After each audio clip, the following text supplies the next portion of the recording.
Good evening, everyone, and welcome to the online launch of The Golden Valley by Phil Cope. I think Phil's probably fairly familiar to a lot of you.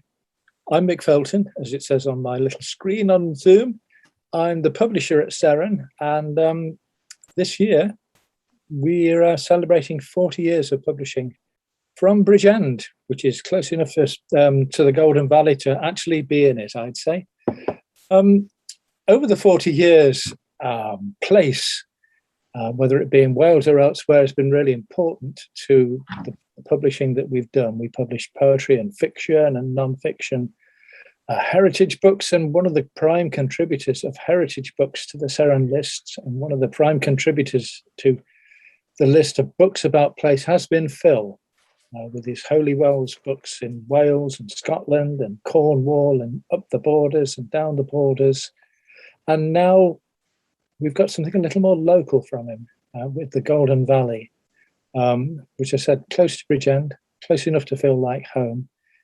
It's been a project that's been both inspired by COVID, I think, and also delayed by COVID. But rather than have me explain what it is to you, I'm going to hand over to Phil, because I'm sure that he has plenty of cogent things to say about it. So over to you, Phil. Thanks, Mick, and thanks for everyone for coming on such a lovely evening.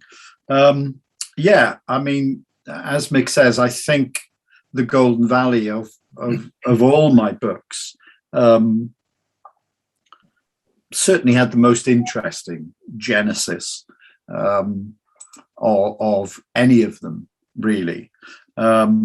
I'm not sure there were many positives coming out of COVID-19 for any of us. Certainly there were lots and lots of negatives from me. But there was one aspect of my life that did very much benefit from the limitations. Seren commissioned me actually in 2018 to write, to illustrate, and to design a visual biography, whatever that meant, of the Garw. Then, of course, Corona threw everything up into the air, and the deadline was pushed forward as we were all placed under near house arrest, giving me, though, as it turned out, much more time to research, particularly researching on foot, and encouraging me to climb higher and to explore deeper.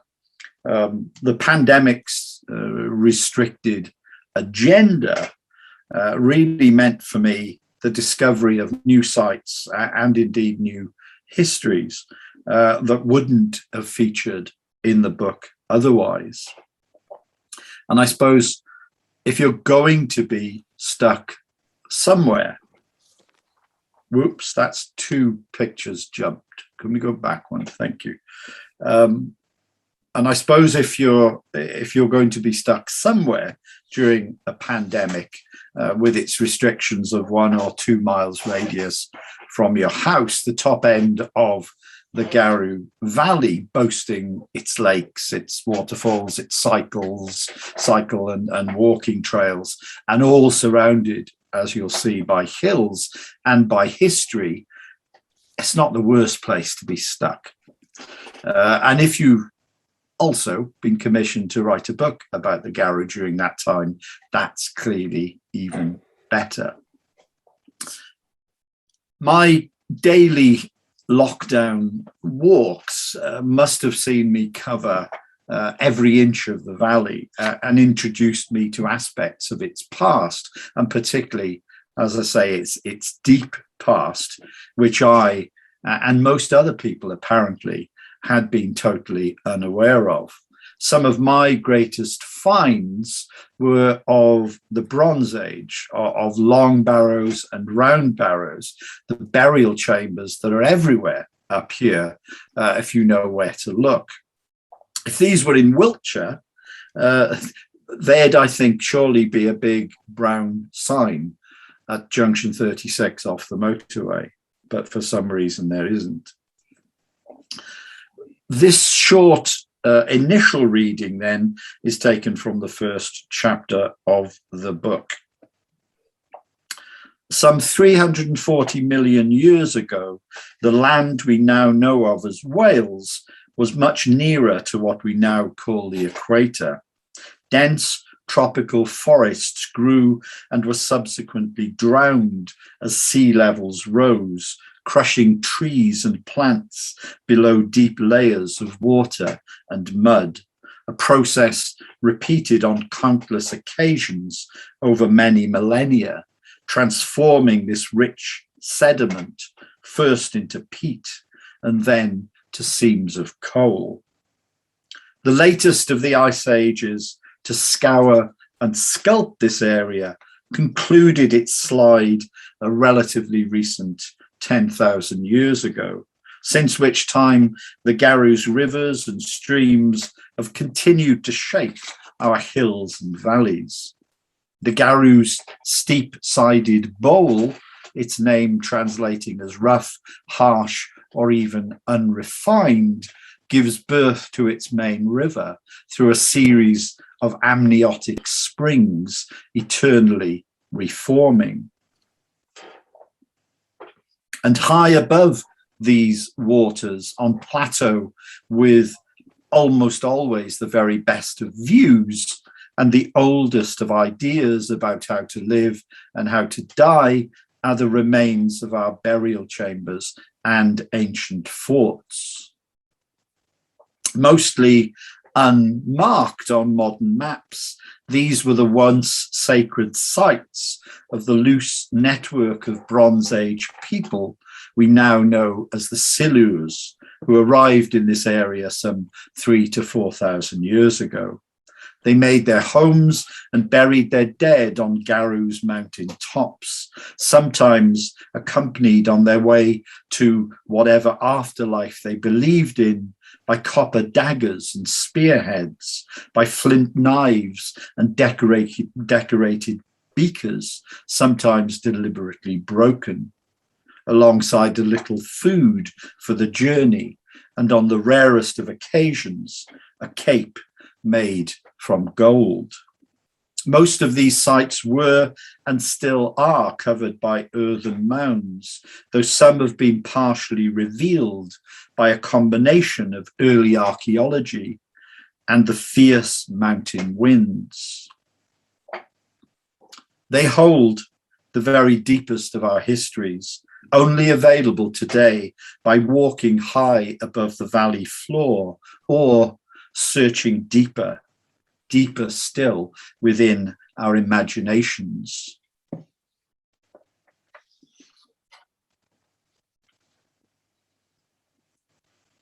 I think I'm going to take over briefly here at this point and take you inside Phil's imagination. I'm going to read one of Phil's poems in the book. My name is Angela Graham, and I feel really privileged that I've seen a lot of these photographs as Phil was making this photographic pilgrimage of his around the Garrow Valley. So this poem is called Hreddy's View. Hreddy is a man from the Bronze Age, and he's telling us about his life and what he can see and what he's learned from a wise woman called Hegna. Hreddy's View. Old Hegna always preached that every man must learn at least 6 things if granted a full life. I found that if you wished to bring down a bird, you had to aim at where it was going, not where it was. That the sun always rose, even if it didn't. That her old tales didn't make the storms or cold disappear, but would sometimes warm the heart. That we should caress as many things in our small world as we could, and that no stone could be broken perfectly unless it wanted to be. These rocks, pushed down on ancient sleds of ice, arrived here long before my people, and it was our job to rearrange them into circles and straight lines. But as a child, I did not see why, on my harvest's 5th anniversary, I had to hurl 3 of our special stones in one direction, as high and far as my young arms could manage. Throwing those young child's first polished pebbles, I suppose I hoped to make a mountain somewhere, some kind of mountain here. I learned much later that where they landed was to be my tomb, added to each birthday season by the blue-stained hands of family and friends to make an easy bed after my death for all my weathered bones and ashes, my bird-picked and burned remains. I passed the place most every day to gather water from the rock pool's eye, and always in the company of our mountain wind. But this gathering pile meant nothing much to me back then, even though around a fire, it always bore my name. I loved the views out beyond the rivers to the waves on which our Helga said we had arrived, sick and hungry, most for solid ground and elevation, to dream our new beginnings slowly into life. The days back then were always measured by the distance you could or could not see, although we knew deep down the sky belonged to cloud and rain, to sun and moon, to eagle, swift and crow. And I threw many other stones, of course, to scare a bear or kill a rabbit or a bird, and once, much later, a man. I used to sit up here at night and watch the movement of the stars, some racing wild, some crawling now like me, and others falling from the sky.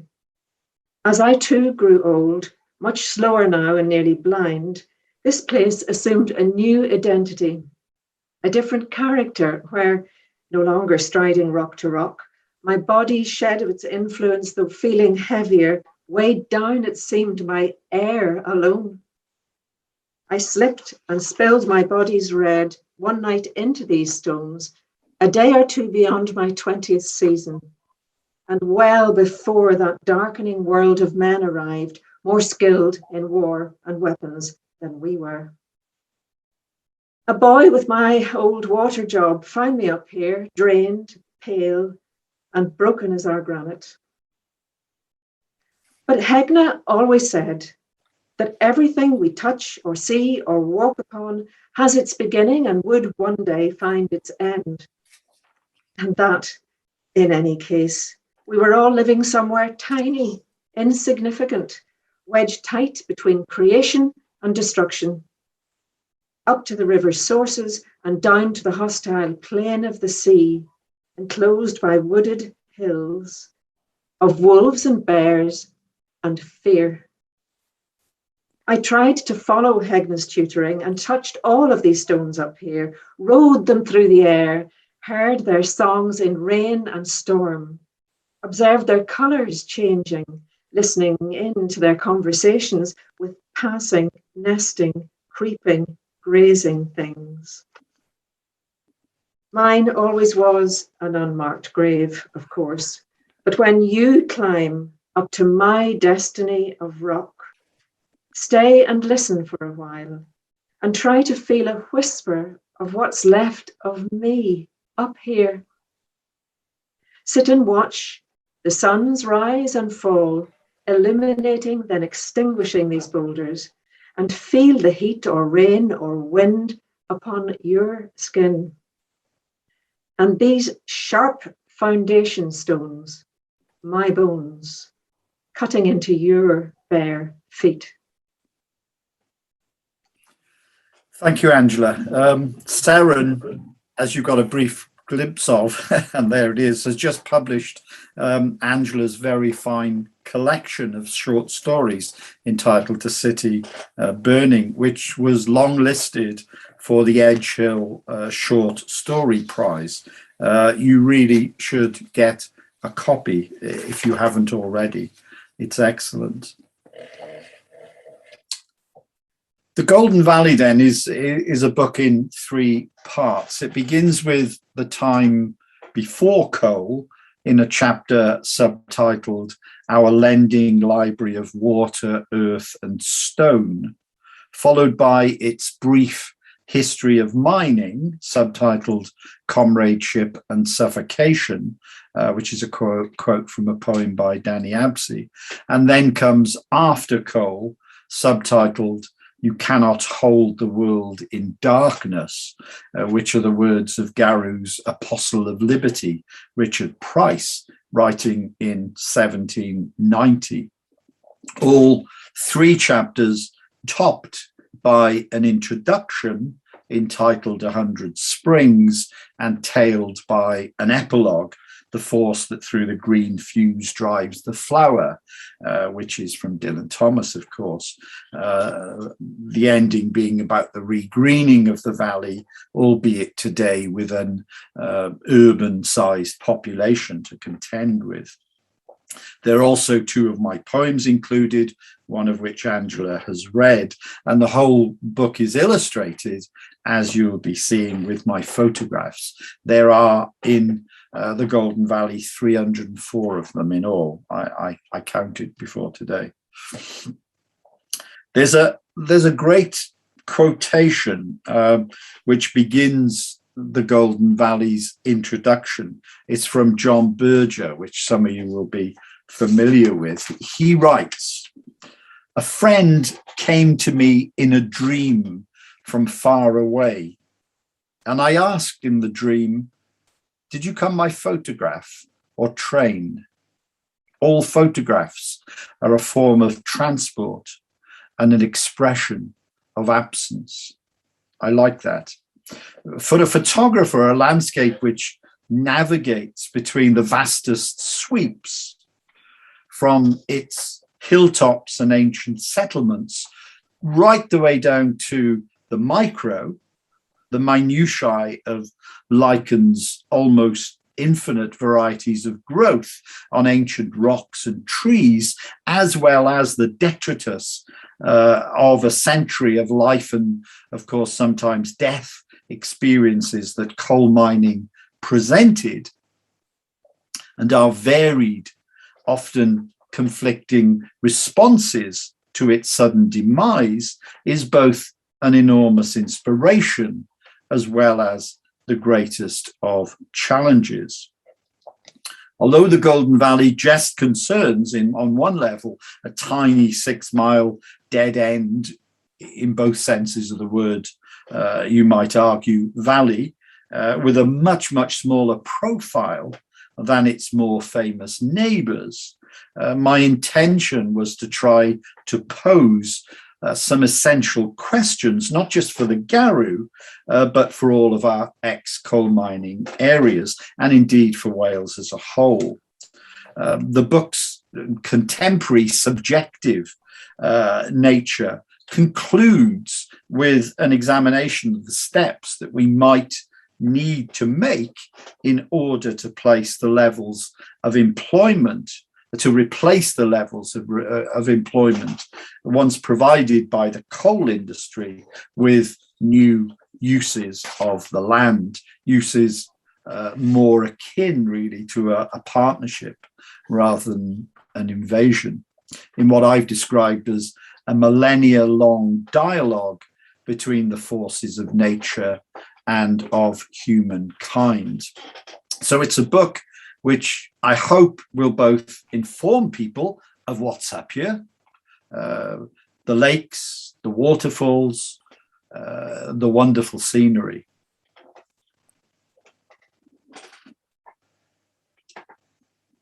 The walks and the bike trails, both legal and otherwise, and the murals and the sculptures.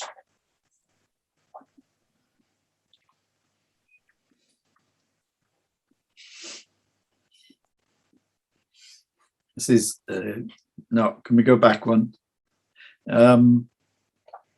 These are the kids from the local junior school singing Calon Lan, and that's in Calon Lan Park, the sculpture to Calon Lan, which was written in the Garw, in Blind Garw.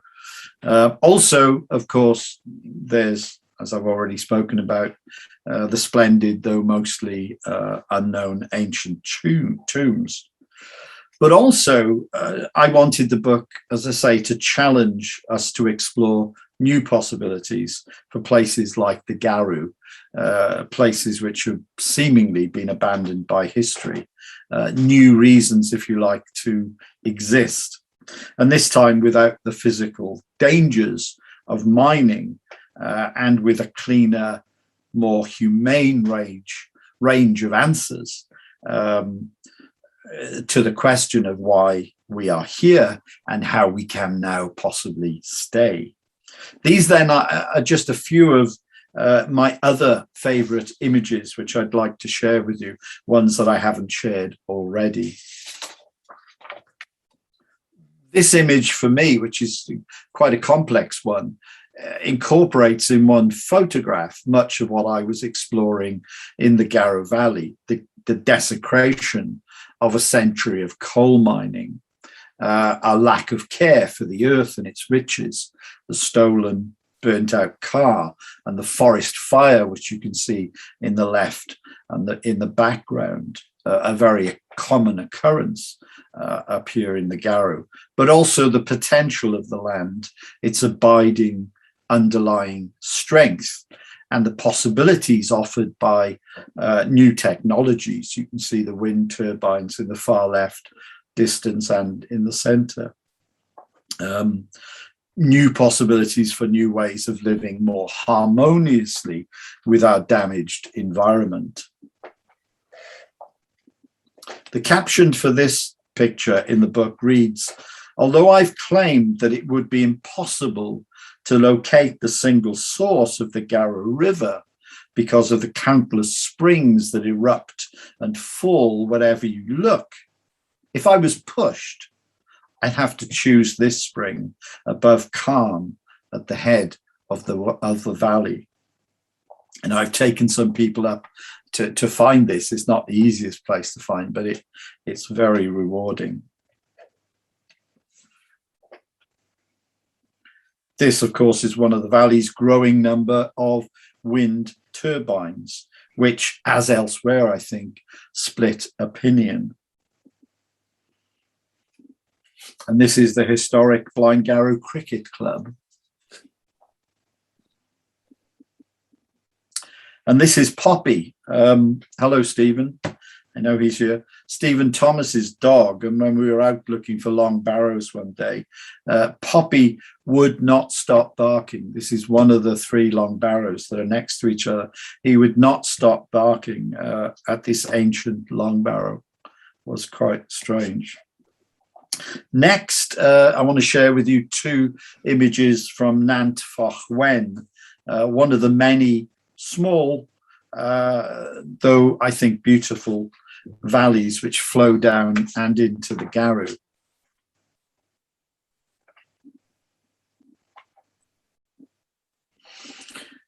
And the next, a little bit of ancient rock art, I think. I'm not sure how ancient it is, but it's rather nice. It's on the cycle track, the mountain bike track.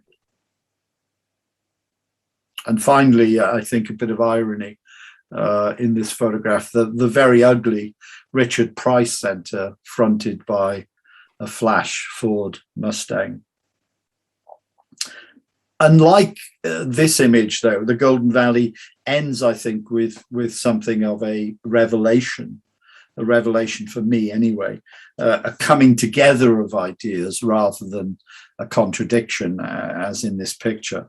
In the book, I write, oppression can create a vicious dog-eat-dog mentality, but in the Garou, it generated a unity of effort to help every individual to survive, as well as to imagine and to build in microcosm, at least, an alternative reality, to raise one's community above the always inequitable, often inhumane realities of daily life.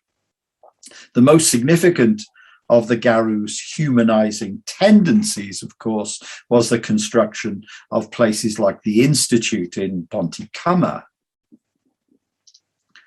and the Workman's Hall in Blaengarrow, whose renovation actually brought me to the Garrow in the first place some 36 years ago. The book reads, "These places were paid for entirely by contributions from miners' wages and provided the most important places to celebrate local and national culture, for political education, and for the exploration of different ways to live.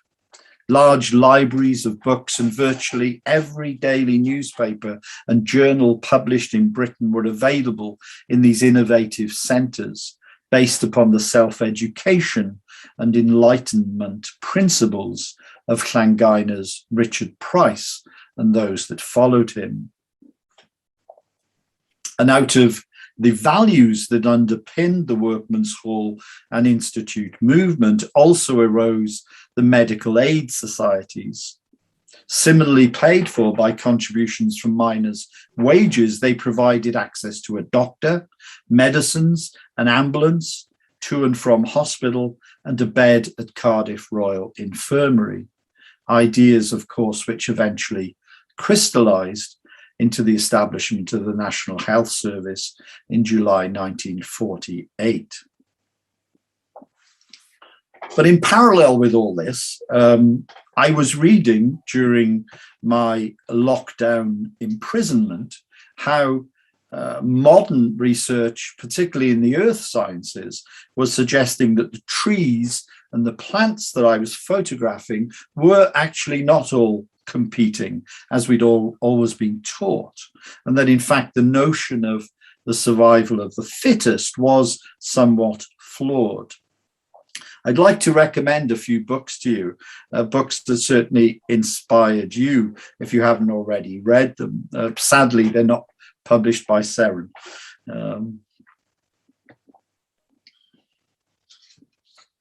These works and others reveal how nature is actually acting almost as one giant organism in an almost infinite network of connections, linking one plant and one tree to the next, and so on, supporting, not defeating each other's growth, helping the sick, and even sometimes warning the threatened many miles away in a vast community which has been described as nature's welfare state. And this led me to connect. You can see where I'm going with this now, yes? This led me to connect the way the Garrow Valley, along with all of the others throughout the coalfield, managed to survive through the mining century's many hardships by developing their own networks of cooperation rather than of competition, building through community bonds rather than individual greed. This was, of course, one of the greatest legacies of the coalfield, paralleled now, it seems to me, by nature's own answers. These are things that I think we've largely forgotten, perhaps, by most of us anyway, during the post-coal years, but are, I think, being revived in the faintest reminders anyway during the recent pandemic, with a return to cooperation and a return to care for your neighbour, which we've seen. Up in the Garrow, we saw distanced outdoor community bingo for NHS charities, the subject of my other poem in the book, as well as a series of great paintings by Kevin Sinnott, who has also come back to the Valley to live now and has also opened a wonderful gallery up here. There were shopping trips for the elderly and regular visits to check on disabled residents, and even the arrival here of Spider-Man, also commemorated by Kevin Sinnott in another of the works that he made that were sold for the NHS. So the Golden Valley navigates between these hilltop sweeps with the Garu's ancient tombs and settlements through to our daily human responses in both beauty and in ugliness.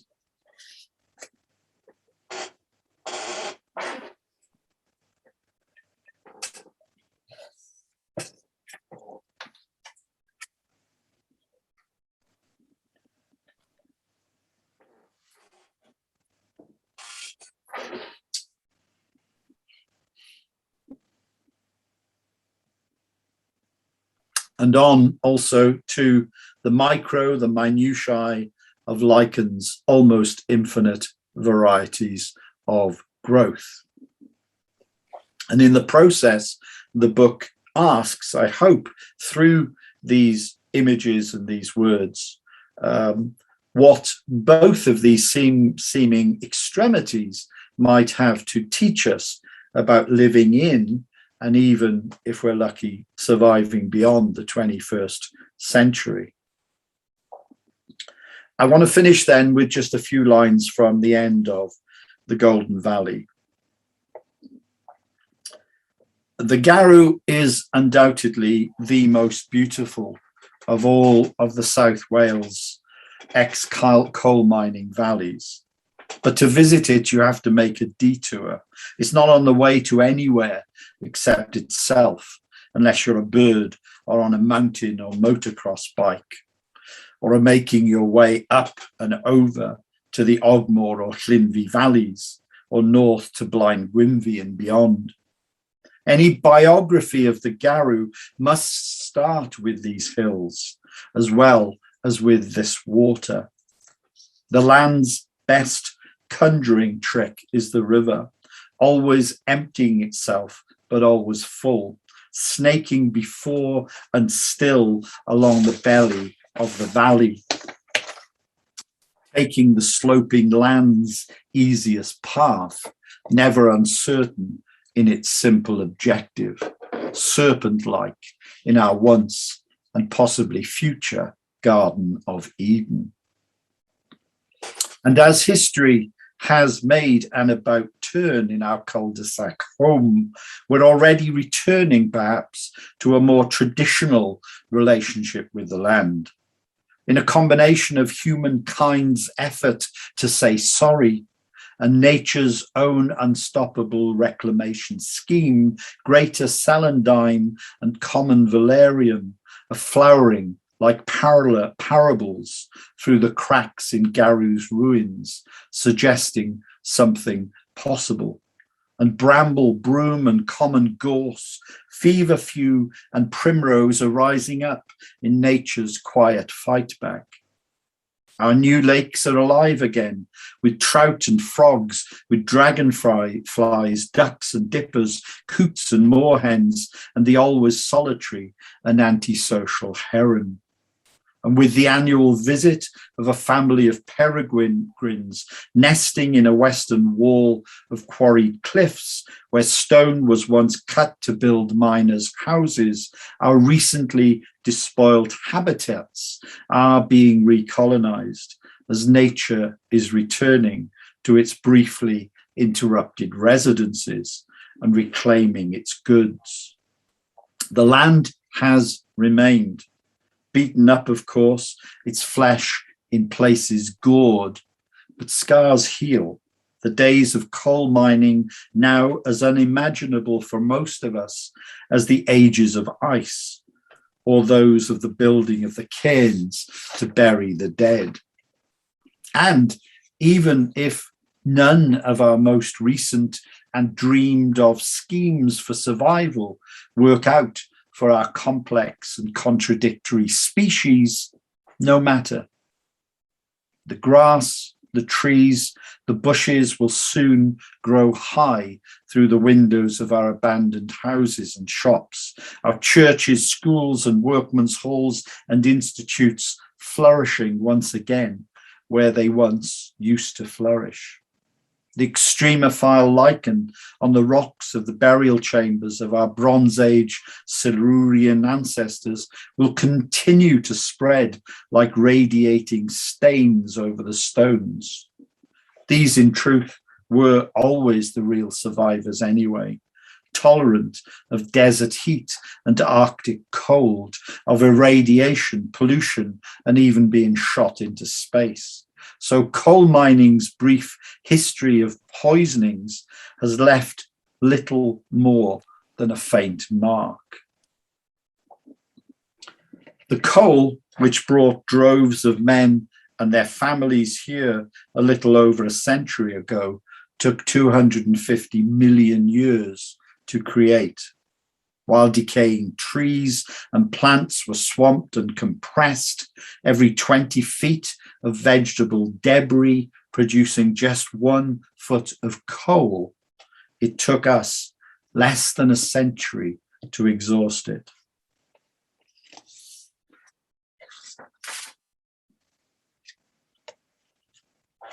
But after taking their beating, it's clear that the earth is blooming again, one blade at a time, through our detritus of brick and coal and iron.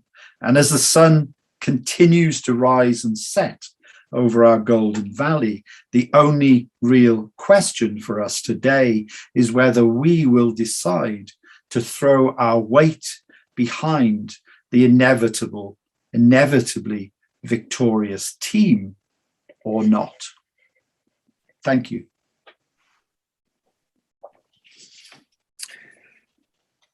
Well, thank you, Phil. As Sarah has said in the chat, if people have questions, then please put them in the chat and we will ask them as best we can, and Phil will answer as best he can. I'm sure we have a fair old while to have a discussion about this. I mean, Phil, one of the things you said very clearly in your talk is how the land is renewing after the issues of coal mining. But what about communities? I mean, is there a political or a civic action that's needed here? Absolutely. And I mean, you know, there have been attempts at that at various times. I mean, mine was much more on the cultural side, you know, the importance of rebuilding. I mean, when we moved into Blind-Garrow Workman's Hall, they had no roof and no windows and no heating, and we spent 2 winters there and froze to death because it seemed to me that was a really, really important focus, not just for culture. I mean, clearly workmen's halls were far more than that, weren't they? They were about, you know, politics, and they were about the community having a place to come together. Well, that after the particularly after the strike, but before then actually had been totally destroyed. So that seemed to be the focus. I think the thing with the Garrow, somebody else asked, you know, why doesn't it receive much attention? I mean, one of the big things is, I mean, the huge advantage of the Garrow is also its disadvantage, you know, but I think we've got to make the disadvantage the advantage, and that's that it's a dead-end valley, you know, nobody comes through. It's also got very little flat land. If you go to places like the Rhondda and the other bigger valleys, there's plenty of places for building there. There's very little here. And although it's only, you know, I live 6 miles from the M4, it does seem like a world away. And that's why really I think the, you know, the really significant answers are, as somebody says, Sean, you know, the answers are in tourism and in heritage. And also I think there's a great story in the book of somebody, a couple who've taken over, you know, Falkland Farm, yeah, really famous farm, a great BBC Wales programme on it, which you can see on The Last Days of Falkland. They've taken over that, and the guy there is actually, a lot of his work is in South Africa, but actually he's based there in the farm, in the most beautiful place. So I think technology has also given us a way to solve some of those problems nowadays as well. Yeah, I mean, I think that's an interesting point, that the pandemic and the lockdowns remind us that actually we can work almost anywhere as long as we're computer connected. Yeah. And certainly down in West Wales, there's a huge surge at the moment for properties, for people to move from the city to the country. I mean, is that a viable future for the Garoo, and is it a desirable future for the Garoo? I mean, who knows? Obviously, it's a very difficult thing. But I think, you know, when I was on the Roy Noble show the other day, and I said the Garrow Valley was the most beautiful, you know, he took me up on that as being another valley boy. But he's wrong, and I'm right. You know, it really is. It really is very, very, very, very special. You know, the places are remarkable, both in terms of history as well as nature, as well as the landscape. So, yeah, I mean, that has to be the answer, I think. Thank you for that. Does anyone else have a question? I'm very happy to unmute if people want to ask it verbally rather than key it into the chat. I've got one, Mick, that someone actually sent through on email or something. Okay. So part of what you talk about in the book, Phil, is you show some of the kind of more negative results of modern life, I suppose, and its effects on the valley. So I suppose the question is, what should a portrayal of Wales or the Garoo today include? Should it include that more negative side, or what, or not? I think you've got some photos on this. Shall I share the screen again? Yeah, I mean, I thought this would come up because there have been the book has been received very, very well here, I'm glad to say. You know, people keep knocking my door saying, can I buy 3 copies, please? And we're not even at Christmas. You know, what's the best Christmas book in the world? Apart from Angela's, of course. It's this one, isn't it?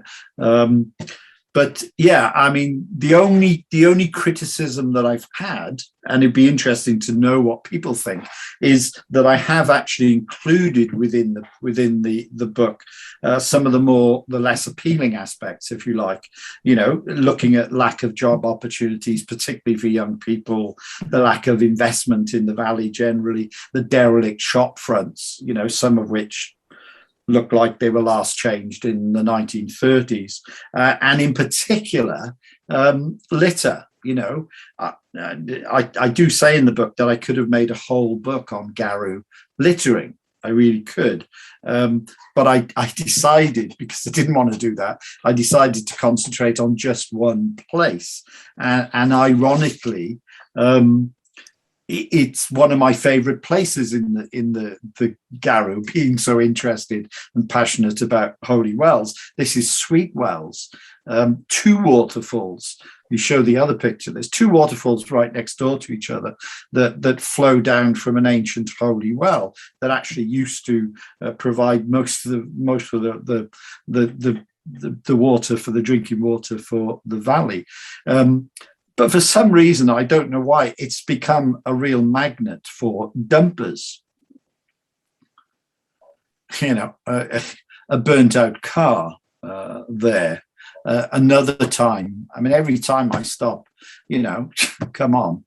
And there was even, if you look at that, I don't know if you can see what this is, there was even the remains of a cannabis factory dumped here. I don't know if somebody was getting busted. Now, you know, should those images be in there? I suppose if I'm saying, you know, we're trying to push tourism here and the beauty of the place and visitors to come and stay and do all the things that they can do, I shouldn't have. But then on the other hand, I think we do need to sort these problems out, you know, and people need to be aware of them. But I don't know, it's a debate. I don't know what other people feel, whether that should be in there or not. People's response is very welcome if they want to pass them on. A question from Angela, actually.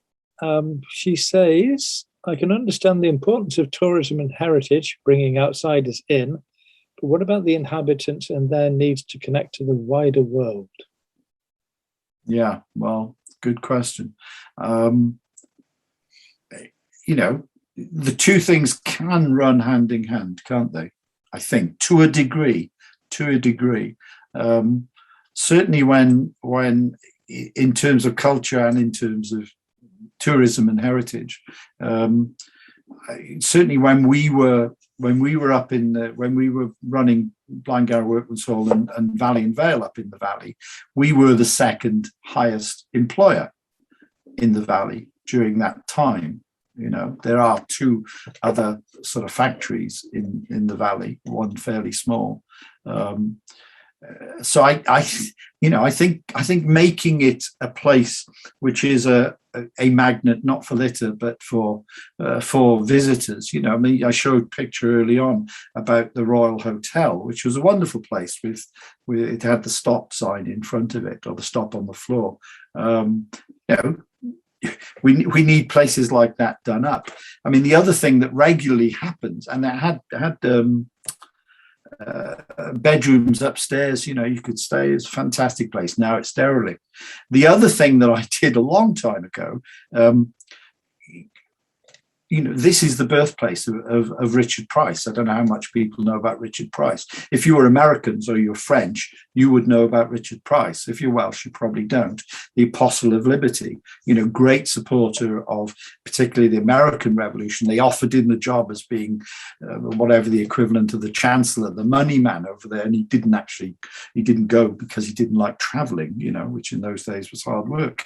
And also he's hugely respected because of what he wrote supporting the French Revolution. People regularly come up, particularly when it's in Valley and Vale, but also now you see Americans lost halfway down the valley saying, you know, where's Richard Price's house? This could be a major asset to the valley. You know, it's now I propose to the council that they should buy the house and turn it into a centre for visitors. That would have made a huge difference. It's still not too late to do that.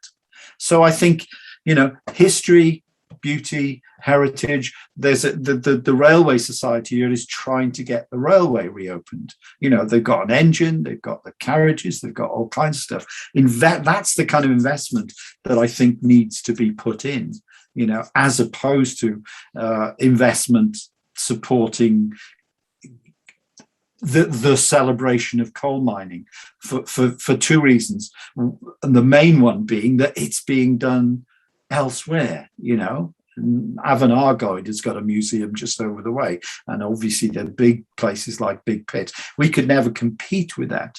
So I think it's something very, very different we need to be looking at. Yeah. But it's not. That didn't answer your question, Angela. You know, I mean, perhaps it's important to do the Richard Price thing, not only to bring people in, but also to give people who live in the valley a kind of confidence to follow us around in terms of identity. Yeah. I mean, I was talking about, you know, this could be called the Valley of Liberty. You know, the earliest ideas about liberty and democracy, you know, and socialism were all born here. You know, not during the early days of the Labour Party, but, you know, in Richard Price's time. You go to America and you say Richard Price, they know who you're talking about. They say, the Apostle of Liberty, just like when you go to Italy and say John Charles, you know, but nobody's heard of him here. So John Coles makes the point that that one of the assets of the Garrow is because its landscape is so accessible. Yeah. The Rhondda is much less so. Somebody put a question in there and move the type. So the closed nature of the valley is part of the attraction because you can walk and walk and walk. Yeah. But at the same time, to add to John's point, I mean, is one of its shortcomings the fact that you go into the valley, you walk, and then you go out of the valley again. There's nowhere to stay, you know. You need to find ways to make you stay. You know, that's why the Workman's Hall is so important. That's why the other amenities that should be here are so important. You know, there needs to be a place where you can stay. You know, somebody needs to be really, really adventurous with the Royal Hotel before it falls down. Beautiful old building. You know, we need things like that to make people, because most tourism, you're right, is a single day, and that's one of the big problems. You know, people come, people go. They might go to the cafe, they might buy something in the shop, but they need to stay. Yeah. Matthew Thompson has raised his hand. Hello, Matthew. Do you want to go to the toilet or something? What's that? I might do after. Yeah. Can I ask a question, Phil? Can you hear me all right? Yeah. Okay. Well, first of all, I'd like to say I think it is really inspirational what you've done. Absolutely fantastic. I just love the way you combine everything, really: photography, philosophy, sociology. I've read some of those books as well about the incredible power of nature and the trees as well, and I really love your metaphors there. So thank you for producing what I think is an inspirational work again.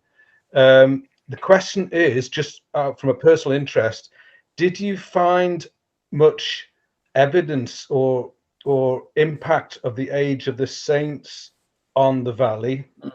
And I also, just out of interest, was it Daniel who wrote Callan Lan? Was it Daniel James? Okay. Yeah. But what was he doing there? So two questions really. Was there any? Did you come across any impact of the age of the saints, sort of 4th to the 6th or 7th centuries? And also, can you tell us a bit about Daniel James and what he was doing there? Yeah, I mean, obviously, that's a good question, because if you think about the history of the valley, if you go back literally no more than 150 years, there were 6 families living up here. You know, it was. You're talking, Matt, but I can't hear you. I'm just nodding. Yeah. Oh, sorry. Yeah. Did your lips going? Yeah. So I mean, you know, you're talking. I mean, the incredible thing, and this is why we're in such a mess. The incredible thing was that literally overnight, you know, the place had less than 100 people living here, and literally overnight it becomes tens and tens of thousands, and then literally overnight. I'm truncating history here. Literally overnight, the coal mines go, but all the people remain, and nobody's got an answer to what are they supposed to do now. Now you've wrenched away the principal reason for being, well, really the only reason for being there, with all the support industries. So in terms of the age of the saints, there were very, very few people here. It was a very sparsely, inhabited area. But the interesting thing, and there is a little bit in the book about this, and they're like, I describe them as sentinels, sort of 2/3 of the way down the valley. You've got 2 churches, one on either side, looking down. You know, one in Betters, you know, and these are ancient churches. You know, the ones that are there now aren't particularly, but they're based upon places where we think the ancient church was. One in Llangina and one in Betters. So yeah, there is evidence for that. There's probably Wynne is here. I hope Wynne is still with us. Wynne is the person who I got most of my support from in terms of the history in the book, because he is the great expert on that. Are you there? When are you still with us, or have you got fed up and gone home? But he's probably a better person to answer those questions than me. Thanks, No, maybe he's gone home. But yeah, it is interesting, those 2. Yeah. What about Daniel James? And, yeah. He was here as a miner. Oh, was he? And he lived in one of the houses. And is there a picture in the book of the house? I shot it. I don't think I did. Yeah, he was. He used to write poetry for beer. Bit of a drunk, I think. And used to write this wonderful stuff for beer. You know. Wow. And had lots of tragedy in his life. You know, lost a son in the mine, and some people think that was what inspired the poem as well. You know, Right.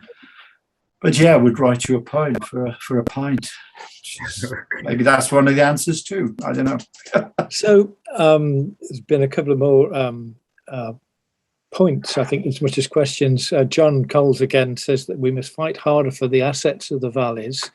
And Angela's asked if the local authority has your book, and are local politicians aware of it? And I can slightly answer that in the sense that I know that the AM is aware of it and actually very keen. And perhaps the book can be used as a starting point to reinvigorate discussion about the valley. I don't know what you think about that, Phil. Yeah, I think you're right. I mean, he came to a couple of weekends ago. I was doing 2 talks at the, including one on this, but a very different talk, at the Between the Trees Festival in Merthyr Mawr, and he actually came to that, and seemed quite keen about what was going on. So yeah, we need to, if people think it's any good, if people think there's anything there, we need to encourage that. Yeah, definitely. Okay. I have another question here that I don't know if it was sent just to me. Louise Keller asks, when will you be leading your next tour of visiting Americans who long to see the Garou? I don't know. When will Americans be allowed out is the question, isn't it? I'm here. I'm waiting. We did. We're trapped. We're trapped here, Phil. We can't get out. I know you're trapped. When are you going to be let out? Yeah, right. Soon, I hope.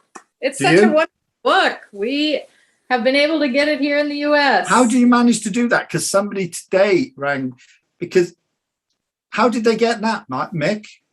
Yeah. They ordered it. No, but from over there. Right. He didn't order it. It was from America, yeah? Yeah, I think it's probably one that came off the Serum website, which everyone's going to visit after this event and make their purchases. Because let's face it, most people aren't as far away as Louisa. Yeah, and Christmas is coming. That's what I keep saying. Okay, well, Christmas is coming, and also, unfortunately, at the end of this this little, what shall we call it, broadcast is coming too. I want to thank everyone for coming and joining in and listening to what Phil has to say. I want to thank Angela for reading Phil's poem. Never easy to read other people's work, so thank you for that. And of course, I want to thank Phil for writing the book, taking all the wonderful photographs, and for allowing us to publish it on his behalf. As I said, I hope that it's the start of something, however modest, but I do hope it's the start of something fresh for the Garou Valley. Thank you very much, everyone. Okay, thanks very much, everyone. See you soon. Good night. See you again. Bye. Bye-bye. Bye.